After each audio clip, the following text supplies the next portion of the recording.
in great esteem in all parts of the world, so why shouldn't women have their share?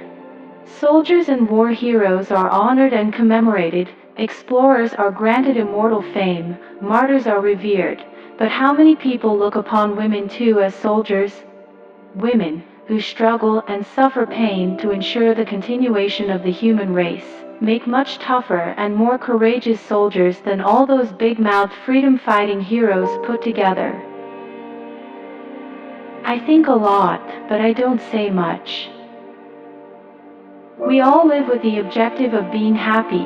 Our lives are all different and yet the same. Although I'm only 14, I know quite well what I want. I know who is right and who is wrong. I have my opinions, my own ideas and principles, and although it may sound pretty mad from an adolescent, I feel more of a person than a child. I feel quite independent of anyone. You can be lonely even when you are loved by many people, since you are still not anybody's one and only. As long as this exists, this sunshine and this cloudless sky, and as long as I can enjoy it, how can I be sad? But feelings can't be ignored, no matter how unjust or ungrateful they seem. Human greatness does not lie in wealth or power, but in character and goodness. People are just people, and all people have faults and shortcomings, but all of us are born with a basic goodness. There's only one rule you need to remember: laugh at everything and forget everybody else. It sounds egotistical, but it's actually the only cure for those suffering from self-pity. Memories mean more to me than dresses. Those who have courage and faith shall never perish in misery. Earning happiness means doing good and working, not speculating and being lazy. Laziness may look inviting, but only work gives you true satisfaction. People who have a religion should be glad, for not everyone has the gift of believing in heavenly things. You don't necessarily even have to be afraid of punishment after death. Purgatory, hell, and heaven are things that a lot of people can't accept, but still a religion, it doesn't matter which, keeps a person on the right path. It isn't the fear of God, but the upholding of one's own honor and conscience. How noble and good everyone could be if, every evening before falling asleep, they were to recall to their minds the events of the whole day and consider exactly what has been good and bad. Then, without realizing it, you try to improve yourself at the start of each new day. Of course, you achieve quite a lot in the course of time. Anyone can do this, it costs nothing and is certainly very helpful.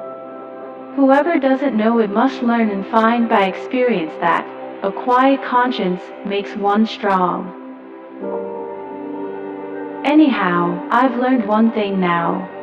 You only really get to know people when you've had a jolly good row with them. Then and then only can you judge their true characters. I know what I want, I have a goal, an opinion, I have a religion and love. Let me be myself and then I am satisfied. I know that I'm a woman with inward strength and plenty of courage. I have one outstanding trait in my character, which must strike anyone who knows me for any length of time, and that is my knowledge of myself. I can watch myself and my actions, just like an outsider. The end of every day, I can face entirely without prejudice, without making excuses for her, and watch what's good and what's bad about her. This self-consciousness haunts me, and every time I open my mouth, I know as soon as I've spoken whether that ought to have been different or that was right as it was. There are so many things about myself that I condemn. I couldn't begin to name them all. I understand more and more how true Daddy's words were when he said, "All children must look after their own upbringing."